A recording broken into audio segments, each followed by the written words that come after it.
Պարոն Աղաբեկյան, ամեն դեպքում նմանատիպ պայքարի օրինակներ կան, դրանք եւս կարծեք անուշադրության են մատնվում։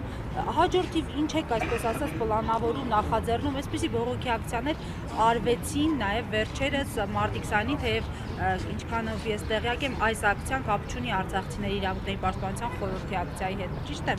Ամեն դեպքում նմանատիպ ակցիաներ արվում են, ակնկալիքներ կա, որ օրինակ այս ժամանակահատվածը, որ տրվել է իշխանություններին որոշումների վերանայման համար,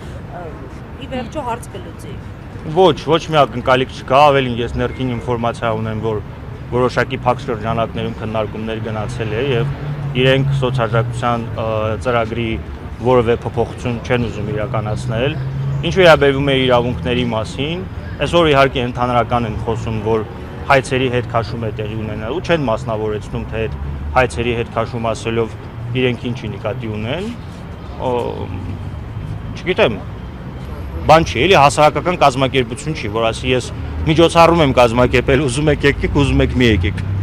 Պետության խնդիրը նրա մեջ է, որպեսզի իր կողմից իրականացած ծրագրերը էֆեկտիվ լինեն։ Եթե իր ծրագրերը էֆեկտիվ չեն լինում, ինքը ժողովրդին է մեղադրում, դա նման է նույն նրան, որ ռազմական գործողությունների ընթացքում պարտություն է լինում, ասում է դե ես ինչ անեմ, ասել եմ, որ բրոնիկ կասկա վերցրեք, գնացեք հայրենիք պաշտպանեք, դուք չեք պաշտպանել։ Բայց այդ դեպքում դու այս կառավարության շենքում նստում ես, ինչ անես։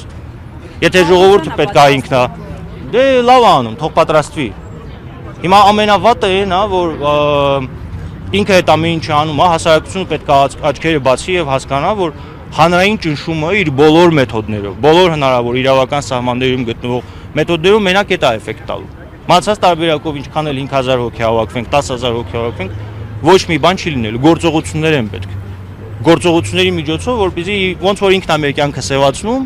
մենք էլ իր կյանքը սևացնենք։ Էնպես անենք, որ ինքը գետնի վրա իր որոշումները չկարողանա իրացնել։ Շնորհակալություն։ Ձեզ ենք։